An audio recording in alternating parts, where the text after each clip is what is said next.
Okay, this is a continuation for section 1.5, MAC 1105.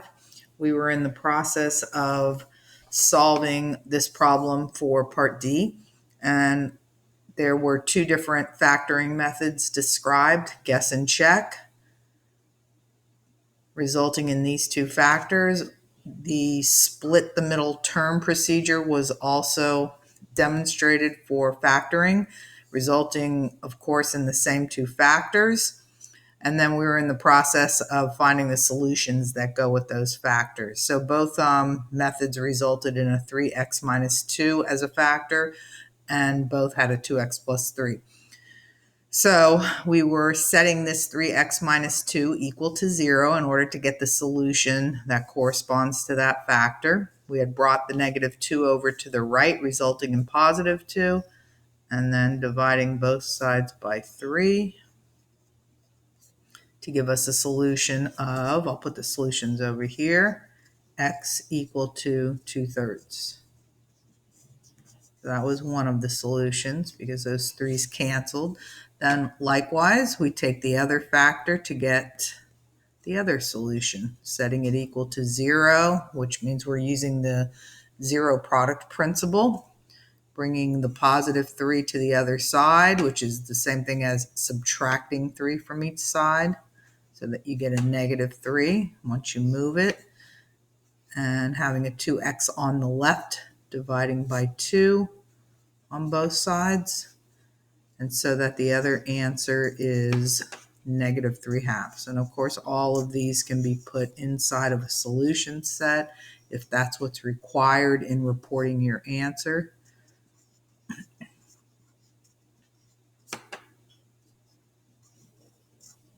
So those would be the two answers. Okay, so again, a demonstration of guess and check as well as split the middle term. That is only for a quadratic trinomial and specifically useful when that a term is bigger than 1. You might want to use it all the time, though. It's up to you whether you prefer this method or not. If you're really good at foiling and using foiling while you're in the middle of the factoring procedure, then you might be opting for guess and check. Okay, moving to a different method. Now we're going to be looking at, rather than factoring for solving these quadratic equations, how to use the square root property. The square root property is good when the linear term is not present. See how there is only a squared term and then constants? Very specifically for that. And sometimes you'll be given the problem in a form where you just have a squared term, even though the expression has as part of it a linear term. That whole thing will be squared, which we will get rid of the square using the square root. And the other term will be the constant. So all of these are examples of that, A, B, C, and D. And we're going to start with A. The thing that you want to do when you're using the square root property, which is unlike the factoring method. In the factoring method, you get all terms on one side. But when you're doing the square root property, you try to isolate the squared term. So you'd have to move this positive 5 to the right-hand side, subtract 5 on each side. That would result in 3x squared is equal to 48. Still trying to isolate the x squared term. You'd have to remove this multiplier, this coefficient, by dividing by 3 on both sides. That would result in x squared equal to 16. And then you know that we have been getting two solutions for all these quadratic equations because it's second degree. The degree determines the number of solutions.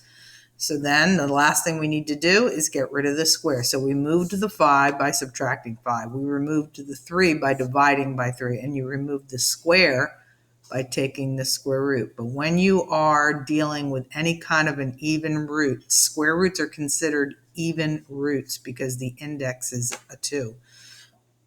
Then you have to report both the positive and the negative root when you are on the numeric side. So taking the square root of x squared, that would result in just x. And then you're reporting both the positive and the negative root on the right-hand side. so that you're getting two solutions, not just one. Okay, second degree, two solutions. Moving on to the next problem. Here, we're going to see a little bit of where imaginary numbers pop up into the solutions. So you're going to move the 180 to the other side, which turns it into a negative 180. So now you're just going to have 5x squared equal to negative 180. You might be able to see why we're going to get imaginary solutions already.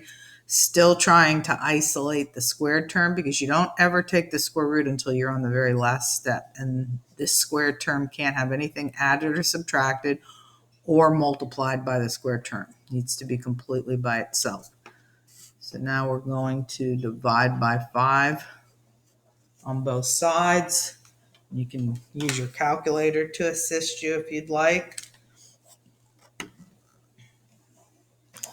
would just be 180 divided by 5. We know it's negative, so we can just throw the negative on there. So now after dividing by 5 on each side, I'll put that up here. We would have x squared after those 5's cancel. And putting this in the calculator resulted in negative 36. Now you're ready to take the square root on the left as well as the right. Don't forget, you need to report the positive and the negative root.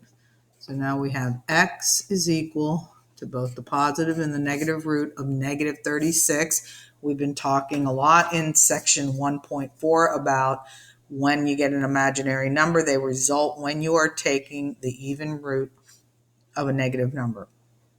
When you're taking the square root of negative 1. So this would be 6i. Square root of 36 is 6. Square root of negative 1 is I. And these are your two solutions for that problem. Okay, moving to part C, you're going to be moving the 15 over here to combine it with the 240. That gets you into 225. 240 minus 15 is 225. Then you're going to have 5x squared on the left-hand side, and then you can divide the 5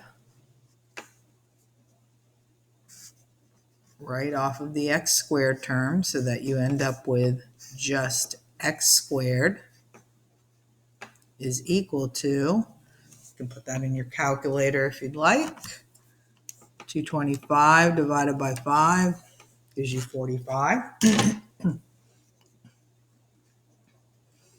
And then what this is an example of, this particular example is that you get partial square roots when you go to take the square root.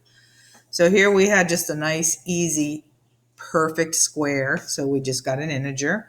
Here we had an imaginary number resulting because what we were taking the square root of was negative. And here we're trying to take the square root and it's not a perfect square. There is not a square root for 45 per se, but there is one for a part of it. So we're going to take the square root here. We're going to take the square root here. Positive and negative root will be reported. This breaks down into 9 times 5. Remember, when you're doing a partial square root, you want to try and break this down into two factors where at least one of them you can take the square root of. Well, it'll only be one of them, otherwise it would be a perfect square. So we can take the square root of that. Don't forget to report the positive and the negative root. So what was a 9 underneath the square root comes out as 3. So that's done. And then the 5 stays underneath. So your final answers being plus or minus 3 square roots of 5. Okay, then this part D.